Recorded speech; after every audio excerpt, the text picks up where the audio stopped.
Stoomvaste. Stoomvaste Radio. Voor u, voor jou, voor ons allemaal. En ik heb nu contact met Suriname. Want daar zit Priscilla Dousa. In de volksmond is zij bekend als Pukushani van ABOP. Hoe gaat het met je? Het gaat prima. Hoe gaat het met u? Ja, prima. Hoe ben je in de politiek beland? Je bent heel bekend, hè? Maar waarvan ben je bekend dan?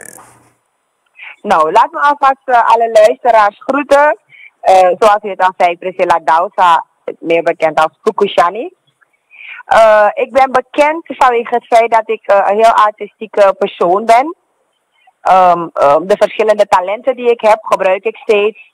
Maar de meeste mensen kennen me omdat ik dat lied Kwakka heb geschreven. Die daarna door Cyril tot een hit is gemaakt.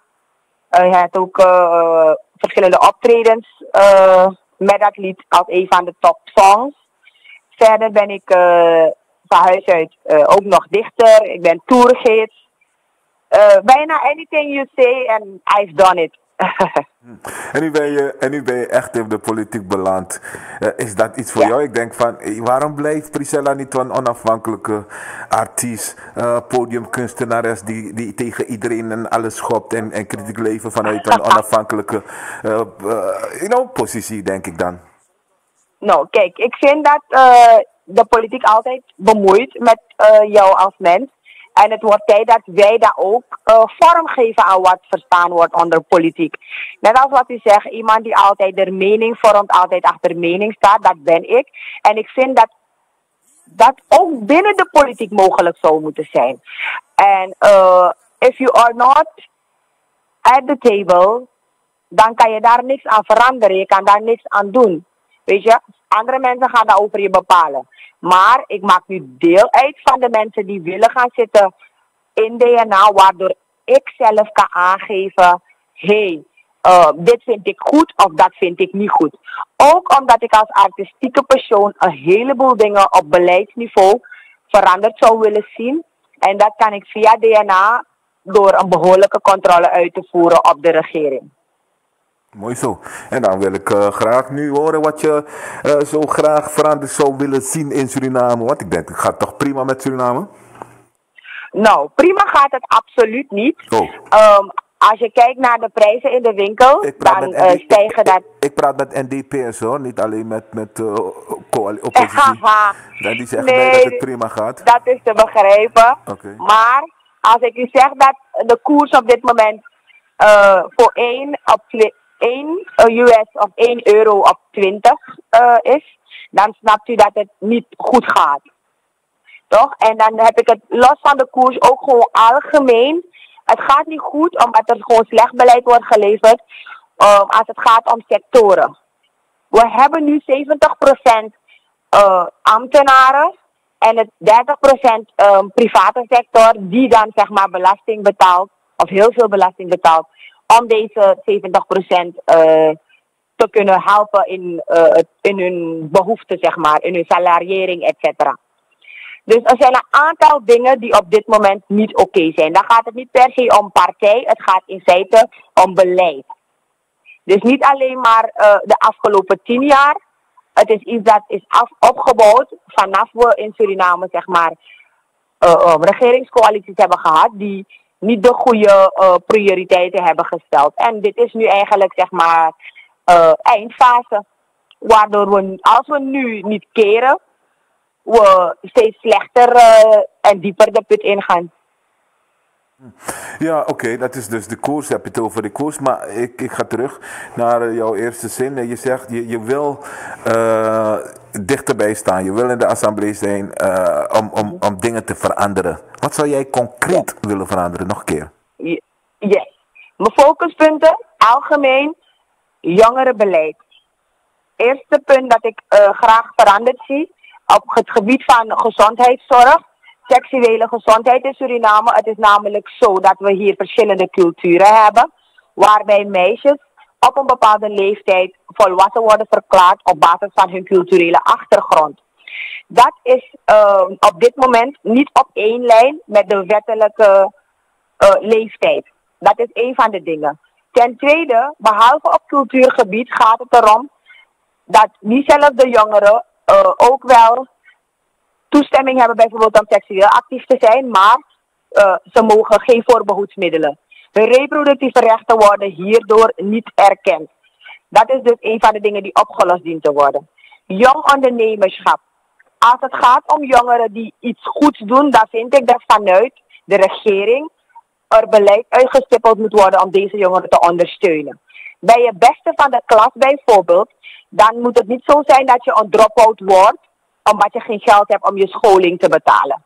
Op dit moment wil ik graag meesteren. Ik heb heel hoge cijfers, maar ik kan dat niet doen omdat ik de financiën ervoor niet heb. Er zou bijvoorbeeld dus een systeem moeten komen waarbij mensen met behoorlijke cijfers een bepaalde ondersteuning krijgen. Nadat ze werken, kunnen ze dat terugbetalen. Dus dat zijn 2 voorbeelden zaken waar ik in DNA mij sterk voor wil maken. Oké, dat zijn mooie dingen. Ik wil dan toch inhaken op wat je zegt. Seksuele voorlichting, een bepaalde cultuur. Mensen gaan te vroeg naar bed. Er is maar 1 wet in Suriname en dat is seks met minderjarigen. Dat is verboden. Dus wat voor cultuur heb je het over dan in Suriname? Nee, u begrijpt het waarschijnlijk niet goed. Nee. Je hebt in Suriname ook de Aziatische wetgeving, waarbij Aziatische huwelijk goed is gekeurd. Vanaf 16 jaar mag je dus seksueel actief zijn. Oké. Maar, dus wanneer de mensen, bijvoorbeeld bij de Maron, krijg je dan pani op je 16e leeftijd. Je bent volgens je cultuur dan volwassen. Dat is in lijn met de wet. Maar als je voorbehoedsmiddelen wil gaan halen, dan moeten je ouders daarvoor tekenen. Terwijl binnen je cultuur je ouders je al toestemming hebben gegeven dat je volwassen bent. Oké. En er is ook geen wet die de ouders beperkt om de culturele handelingen te plegen, bijvoorbeeld voor een meisje van 15. Dus als ze bijvoorbeeld de rituelen zouden uitvoeren en een meisje van 15 zouden verklaren tot volwassen, mocht ze volgens haar cultuur volwassen zijn, maar wettelijk mag dat niet. Dus die zaken zijn er, maar ze zijn niet op één lijn. En het moet eens zo zijn dat we iedereen vanaf hun 16e, ze mogen seksueel actief zijn, dan moeten ze ook gewoon toestemming kunnen krijgen om voorbehoedsmiddelen te krijgen, zodat je minder tienerzwangerschappen hebt, zodat je jongeren hebt die hun reproductieve rechten kennen en daar ook gebruik van kunnen maken. Je zegt 16, ik denk 16 is minderjarig, ik wil niet eens aan denken dat mijn dochters van 16 een vriendje hebben en ze het ook doen. Binnen Suriname, ik ben zelf peer educator, dat is de wet. Het is niet zo dat ik zeg dat jongeren van 16 jaar seksueel actief moeten zijn, maar dat is gewoon de wet. Snapt u dat? Okay. En op dit moment zijn het zaken, als er bijvoorbeeld wordt gezegd van vanaf 18 jaar ben je volwassen, dan moeten we de andere wetten die nu zeggen 16 jaar, Aziatische huwelijk is nog steeds 16 jaar, dan moet dat opgetrokken worden naar 18. Maar, dus de leeftijdsverschillen moeten opgetrokken worden naar één lijn. Moet u uniform zijn. Maar als je zegt Aziatische huwelijken, dan denk ik van ja, Suriname is een land wat heel ver staat van Azië hoor. Ik bedoel, je zou wel een kleine groep. Hoor. Vertel mij maar. Oké. Nee, dat klopt niet. Onze grootste bevolkingsgroep van de laatste volkstelling, dat was wel in 2012, dat was de Hindustaanse groep. En die zijn dus mensen, afstammelingen uit India. Ze zijn naar hier gebracht als contractarbeiders. Ja. Een andere hele grote groep, die komen uit Java. Vandaar dat we zeggen Javanen. Dat is dus ook een hele grote groep. En op basis van hun cultuur is toen... Hallo? Wetgeving. Hoort u me nog? Ja, prima, nu wel. Ja. De Aziatische wetgeving sluit geen andere bevolkingsgroepen in Suriname uit.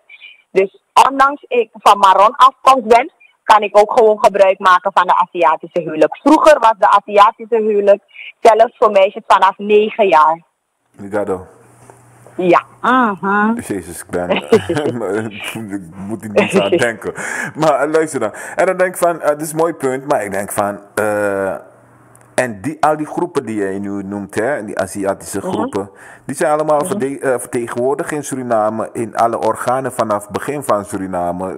De KTP, Ja, die dat staat klopt. voor Javanen, VAP vroeger voor Hindustanen. Kunnen zij dat niet zelf regelen? Waarom moet dan een Maron meisje dat gaan regelen? Nou, omdat behalve dat ik Maron meisje ben, ik ook een Surinamer ben. En behalve dat niet alleen maar Hindustaanse meisjes tienerzwanger kunnen raken, kunnen Maron meisjes dat ook. Ik ben van huis uit peer educator en ik werk met alle bevolkingsgroepen.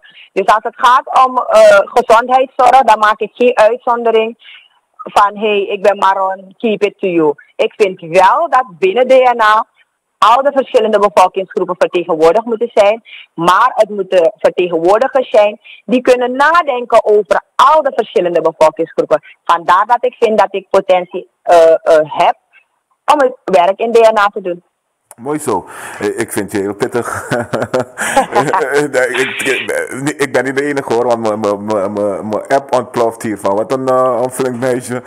Sorry meisje, ik mag jou een meisje noemen, want je kent mij niet. I'm cool. Oké, nee, dat wordt hier gezegd in Nederland terwijl ik met jou praat. En dan, ik wil niet alles lezen om mij af te leiden. Hoe staat het met de partij zelf? Er is iets geroepen van wij gaan Haitianen, de Haitianen naar Tiki. Dat komt zo agressief over. We gaan Haitianen stopslag geven. Waarom doen jullie dat? Je verliest heel veel goodwill. Het is uitspraak gedaan. Het is uitspraak gedaan door de voorzitter. En het is totaal fout. Hij mag het niet op die manier hebben overgebracht. Ik moet wel informeren dat het gaat om een stukje machtsmisbruik van de huidige regering, waar deze mensen hebben geplaatst op fictieve adressen. Wanneer we praten over dorpen, dan wonen er in bepaalde van de dorpen ongeveer 50 mensen. Dat wil zeggen, als ik 100 Haitiaanse mensen, die nu Surinamers zijn, daar inschrijf, dat het zal opvallen. En we moeten kijken naar hoe reageert men in een bepaald district als men ontevreden is.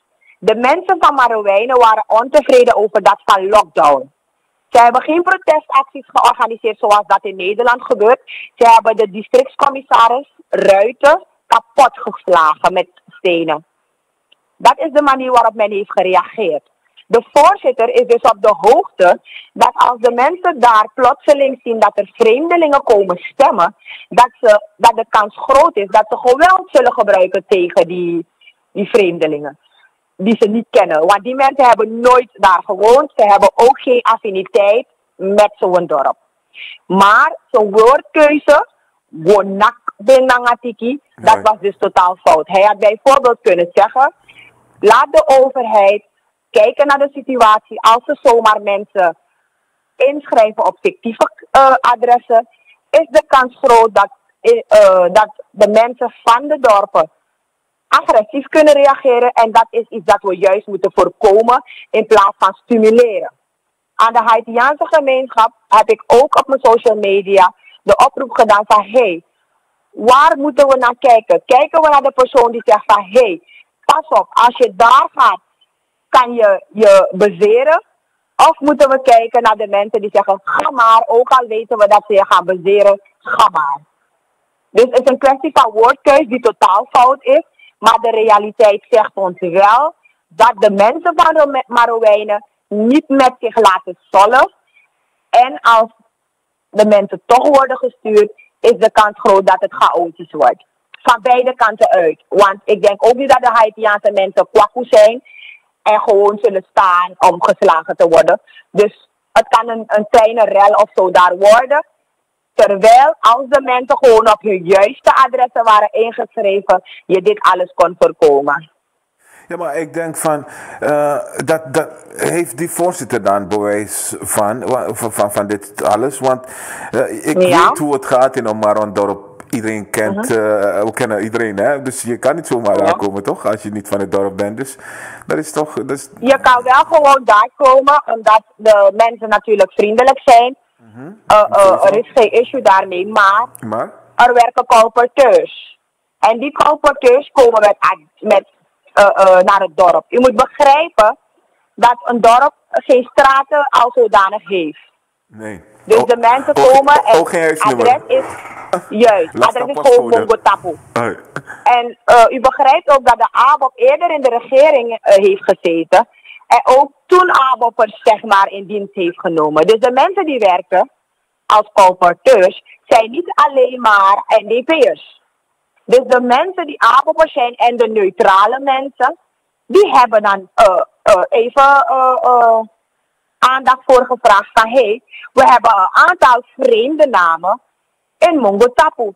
Want de namen die voorkomen in Mongotapu zijn bijvoorbeeld Brunswijk, Van Koten. Dus als ik plotseling kom met mevrouw Van der Helden, dan weet ik al van Noah Van der Helden, nee Tanja.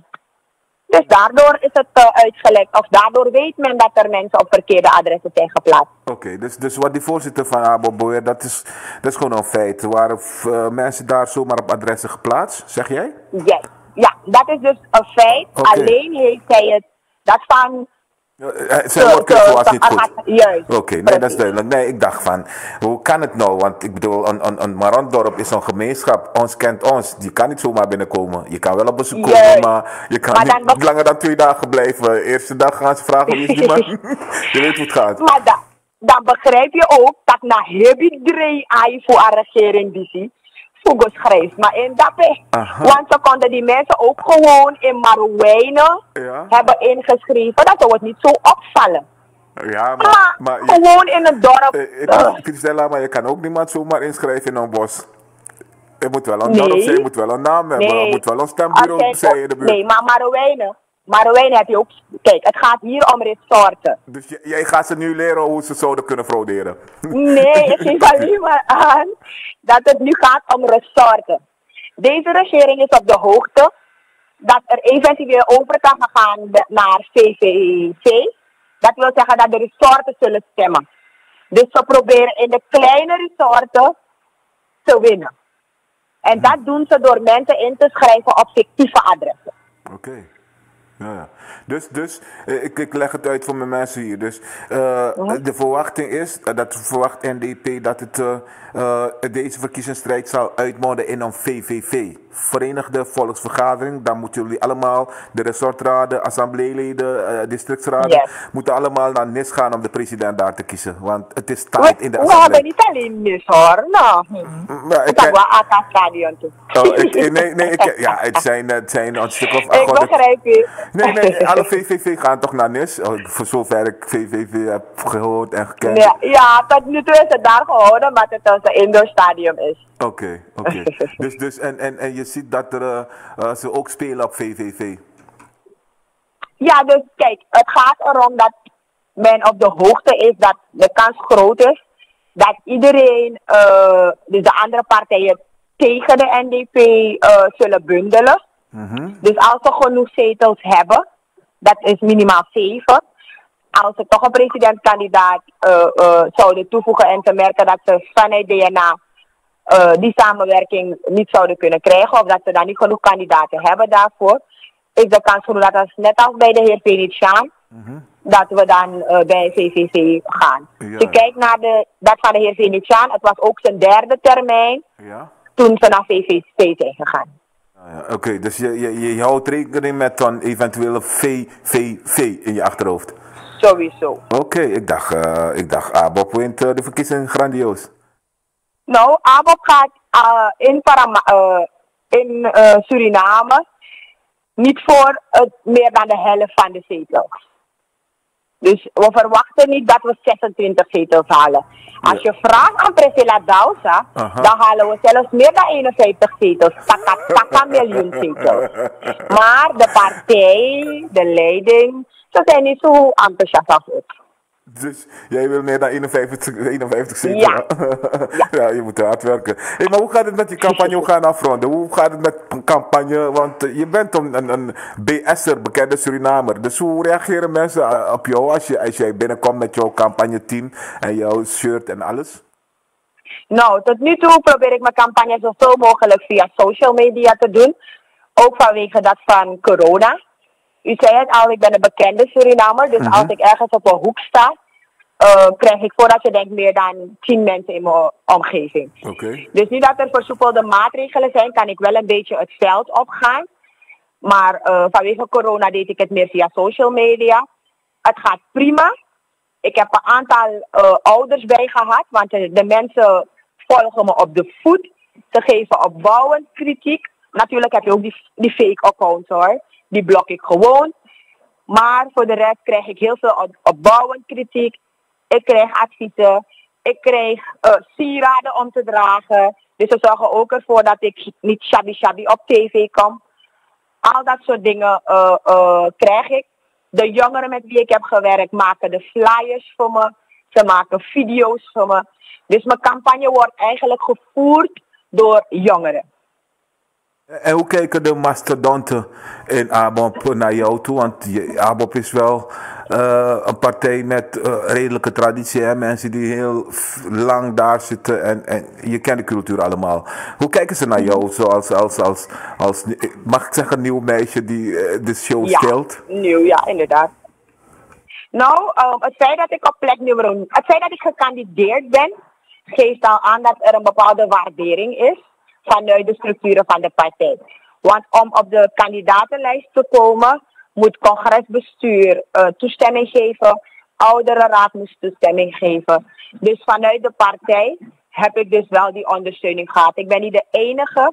Ook Kelvin Koniki is bijvoorbeeld nieuwkomer. Die heeft ook de push gehad. Dus ik denk dat er inderdaad traditie is in de partij. Maar dat men even ook wel de mogelijkheid heeft gegeven aan nieuwe mensen om ook een bijdrage te leveren. En tot nu toe, het is niet schijn geweest. Ik krijg wel nog steeds de ondersteuning van mensen die langer in de partij zijn. Mooi zo. Ik ga je bedanken, Priscilla Douwstra. Waar sta je, Paramaribo? 9. Nummer 9. Ja, 9 is zegen. Nummer 9, oké. En je zegt het mooi, hè? Je hebt je slogan al gemaakt. 9 is zegen. Helemaal. Oké, God bless you. En een hele mooie dag en veel succes met jouw campagne, Priscilla. Thank you very much. En ook een succes aan u met de dingen die u doet. Ja. En ik groet iedereen daar in Nederland en overal van de wereld waar ze me horen op dit moment. Dat is de hele wereld. Dankjewel. Ja. Priscilla Douwstra vanuit Paramaribo. Ze is van ABOP en ze staat op nummer 9 in het kiesdistrict Paramaribo. Je luistert naar Standvaste Radio. Heb je ons gemist? Check ons op standvasteradio.nl.